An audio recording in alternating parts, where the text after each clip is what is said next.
The childhood of Chanakya the Great. Is this Kusampur? Yes, indeed. It was such a tiny hamlet, this Kusampur. Hardly 10 to 20 houses were there. Chanakya's father, Chanaka, was a Brahmin. He was contentment personified and was devotedly religious. He never asked for favors from anyone to fulfill his personal needs. He was barely able to make both ends meet during his struggle to survive. Chanakya was born during the same period.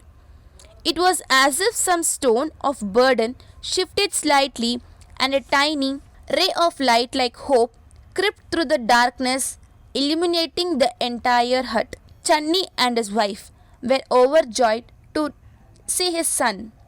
Both Channi and his wife were beautiful. The dark clouds of kings, atrocities, terror of cruel soldiers, and fear of unknown had engulfed the future of subjects like living in the kingdom. Who knew if the darkness all around probably had turned Chanakya's skin dark at the time of his birth? 2. Every mother, irrespective of color of the skin, a son brings sunshine into the house.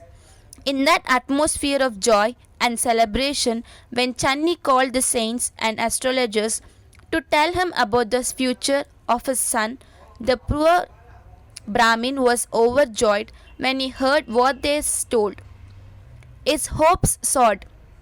In his infancy, Chanakya already had teeth, and when he smiled, the shining teeth pierced through the darkness around and illuminated the surrounding like a pleasant moonlight. When the astrologers and the saints saw the infant already had teeth in its mouth at an early age, they shifted their gaze from the lines on his palm to his teeth.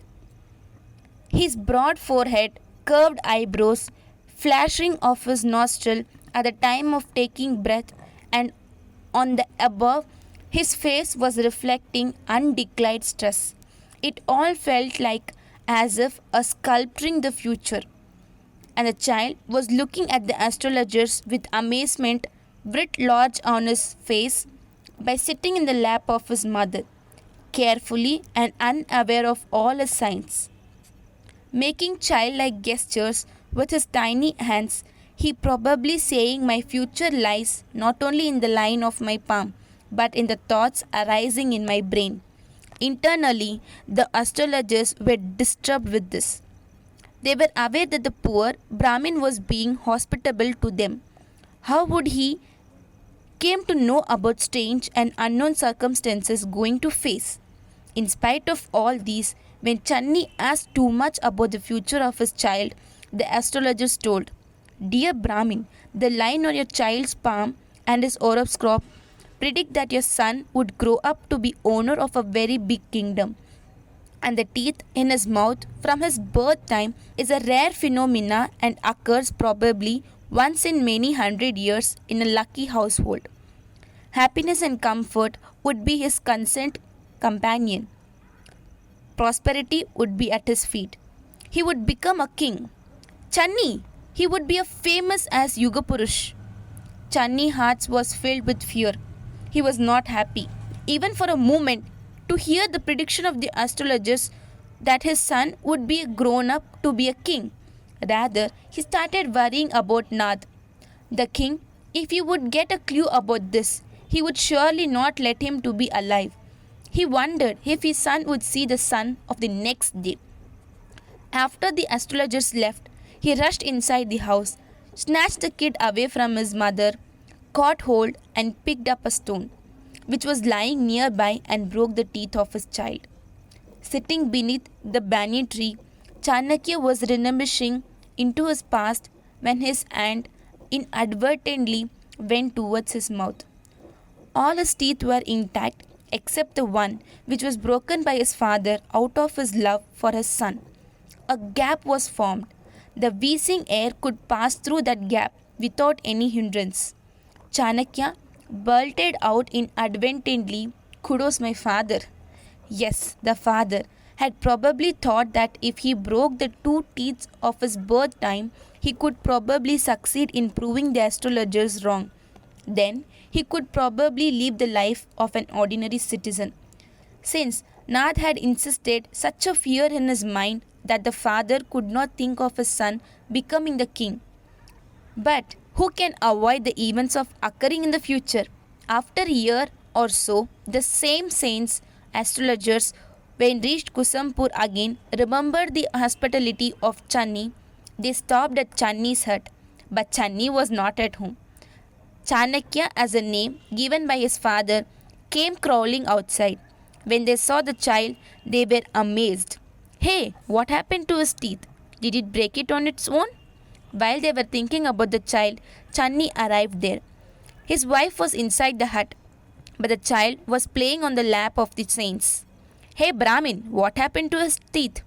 Your Majesty, what I thought, if my child is going to become a king, then he is bound to fall in addictions. Moreover, he too would become infamous like King Nath. That's why I broke his teeth.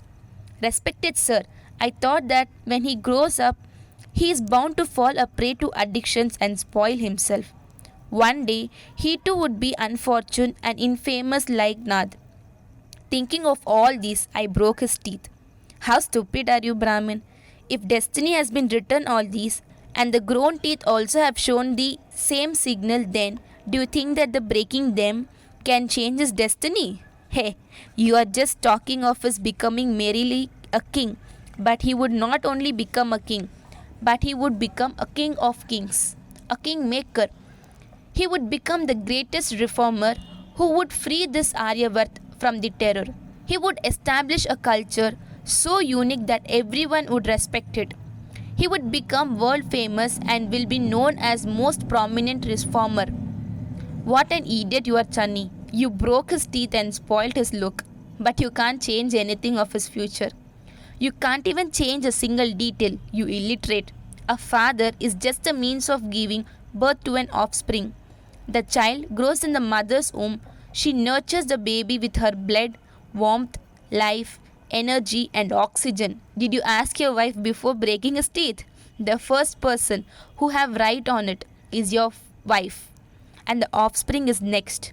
In this act, you have done both injustice to your wife and with your innocent kid. Tell me, what is the difference between you and Nadis? What is the difference between these ill acts committed by you both? You two are guilty of similar atrocity? Channi. Channi replied, I had never thought like this. I am a Brahmin. I have a good knowledge of scripts. But my mind couldn't conceive of an interpretation like this. Don't blame the scripts. The interpretation of scripts is valid by time and reference. The society interprets it as per the need and the period they live in and the relevance at that period. Yes, it is fact that scripts provide an insight to the society, but these insights are validated by the society on the basis of their favorability and otherwise. Channi, you are only carrying the burden of bookish knowledge in your head. Just think about the utility of all this knowledge. They are meant for well-being of the society and for the felicitation of cordial relationship between individuals. You are like a frog in the well. Channi, if we would know about all these, then we wouldn't tell that you about your future of your child. Channi pleaded, Please do not misunderstand me. My honorable guests, I am guilty, but my love made me blind. I have small hut and my son is going to illuminate my entire future with hope. He is my only souls. This is only joy in my life. If soldiers of Nath get even an idea of suspicion that they would attack my home and snatched him away, not only would they snatch away my only ray of hope, but they would not hesitate to snatch the source too. Such an act would annihilate him, me and my wife. If this were to happen, how true would your predictions be? The astrologers and the saints responded, What makes you think that Providence, who has made these predictions of your son, will not ensure the safety of his life? We wanted you to be happy to hear this.